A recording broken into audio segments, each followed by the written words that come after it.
Imagina só um mundo onde as bancas de jornal não vendem mais jornais. Parece estranho, não é? Mas é exatamente isso que está acontecendo.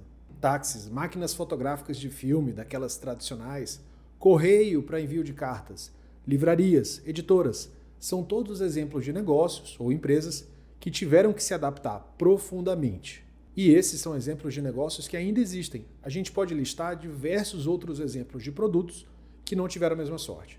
Máquinas de escrever, locadoras de filme e os próprios DVDs e VHS, listas telefônicas, telefones públicos. Esses negócios não deixaram de existir por uma questão de má administração, mas por mudanças culturais de padrões de consumo. Mudanças impulsionadas principalmente por evoluções tecnológicas. Mas esse fim é inevitável? Existe uma forma ou técnica de desenvolver inovação para sair à frente da concorrência ou de atualizar um produto?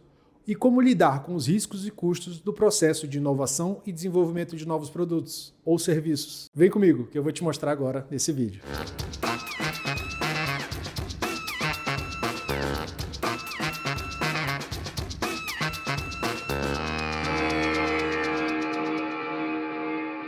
Change before you have to, ou mude antes que você tenha que. Essa frase foi dita pelo Jack Welch, que foi diretor da General Electric durante mais de 20 anos, ou um pouquinho mais de 20 anos, de 1981 até 2001. E foi inspiração para esse vídeo que eu trago aqui para vocês. O que ele quis dizer aqui, em outras palavras, é que é muito melhor ou estratégico que você, como gestor, ou a sua empresa, esteja como agente ativo na liderança de um processo de mudança do que ter que ser obrigado a mudar por uma questão de adaptação e sobrevivência. Para contextualizar, eu trago aqui alguns exemplos atuais, mas contrários, do mesmo contexto, de empresas bem conhecidas que estão vivendo processos diferentes em adaptação, em processo de inovação. O primeiro, a Apple e os dispositivos de música portátil. No gráfico fica claro a evolução de um mercado que desapareceu com o surgimento dos smartphones. Mas o interessante aqui é que em 2006, um ano antes do lançamento do iPhone, o iPod representava 40% da receita da Apple. Nos anos seguintes, em decorrência do sucesso das vendas dos iPhones, a Apple encerrou as vendas dos iPods. Tudo bem que os dispositivos de música portáteis já não tinham mais a mesma força de venda que nem na época ali do seu lançamento. Mas a Apple lançou um produto, que foi o iPhone, que literalmente matou o seu principal produto na época. E se manteve como líder em produtos de tecnologia e fugiu, ao mesmo tempo, de um mercado que já dava indícios que não duraria muito tempo.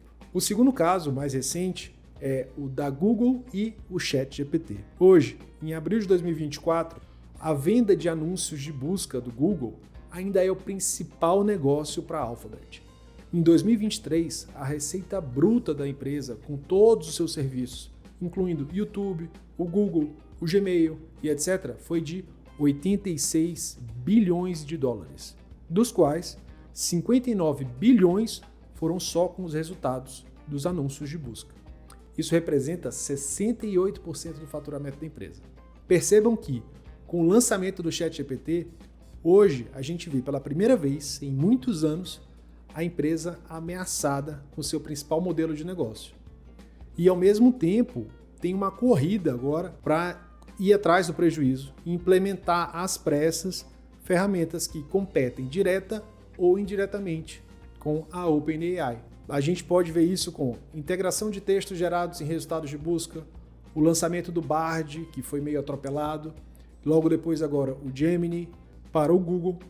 Implementar ferramentas de inteligência artificial nos seus produtos passou a ser uma questão de sobrevivência. Sobrevivência a uma evolução tecnológica.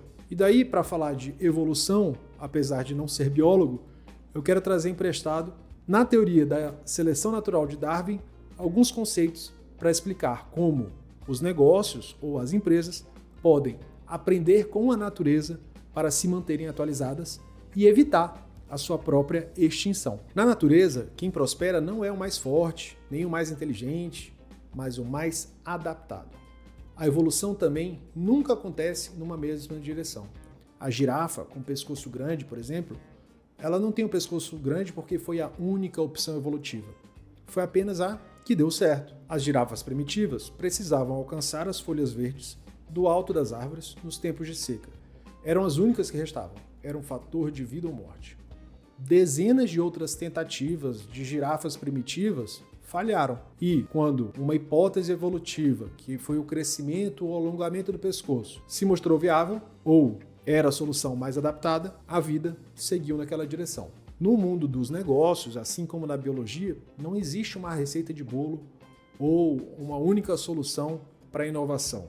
Existem sempre inúmeros caminhos viáveis, inclusive para a criação de caminhos que ainda nem existem. Quer ver só um exemplo? Os elefantes, que vivem no mesmo bioma, tiveram que se adaptar de uma forma diferente.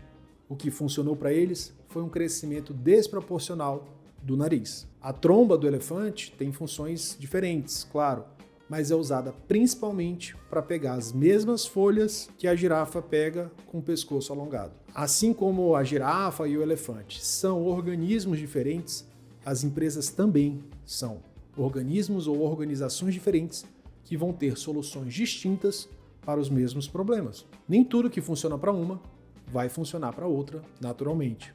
E o que vai determinar o sucesso ou o futuro do negócio é a validação de hipóteses. Um exemplo clássico aqui de diferentes empresas que competem no mesmo cenário de formas bem diferentes é o caso da Alphabet, novamente, e da Apple, com a competição por espaço em dispositivos móveis, os smartphones ou os celulares, como preferirem.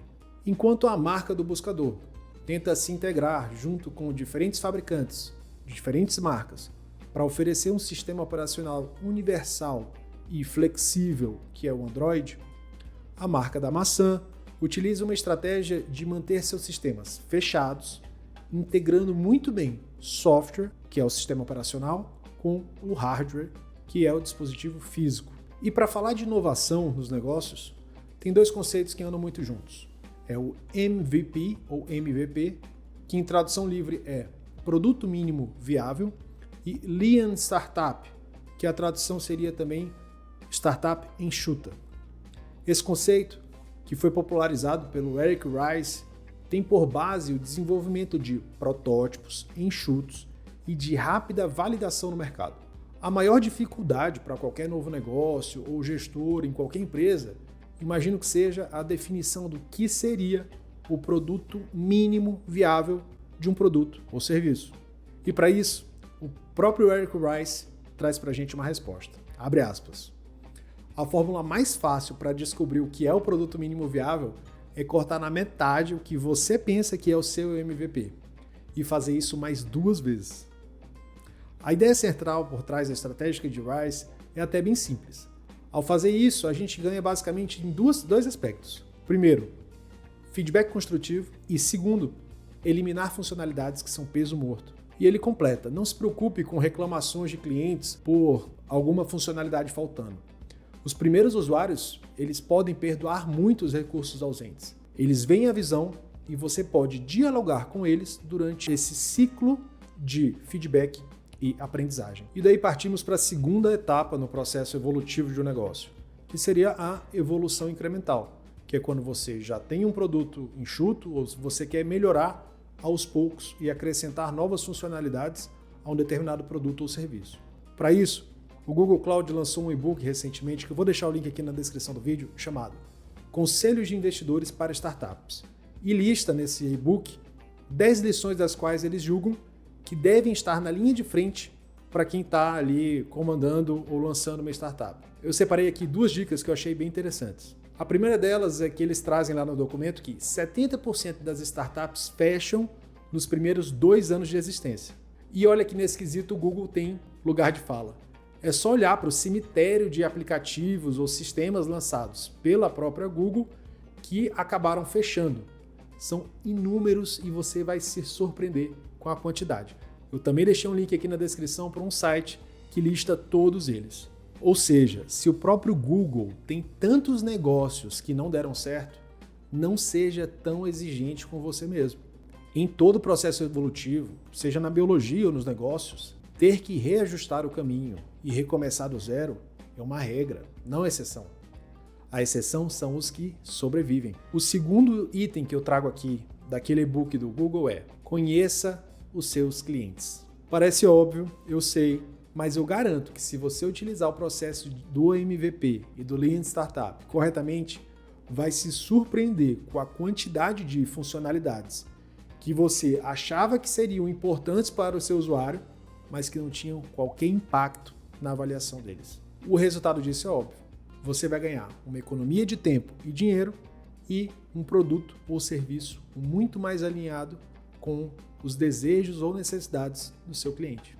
Qual tecnologia você acha que vai ser a próxima a revolucionar o mercado ou tirar algum produto ou serviço que a gente utiliza atualmente? E se você quiser saber mais sobre como eliminar desperdícios no desenvolvimento de novos produtos ou serviços, eu deixo aqui linkado a parte de uma aula do professor Dr. Holmes Heriberto, gratuitamente para vocês, que ensina justamente sobre isso, redução de desperdícios no desenvolvimento de novos negócios. E se você gostou desse conteúdo, não esqueça de deixar seu like, ajuda muito a gente a trazer mais conteúdos como esse aqui e se inscreva no canal também para sempre receber novas atualizações. Muito obrigado pela companhia de vocês até agora e até a próxima.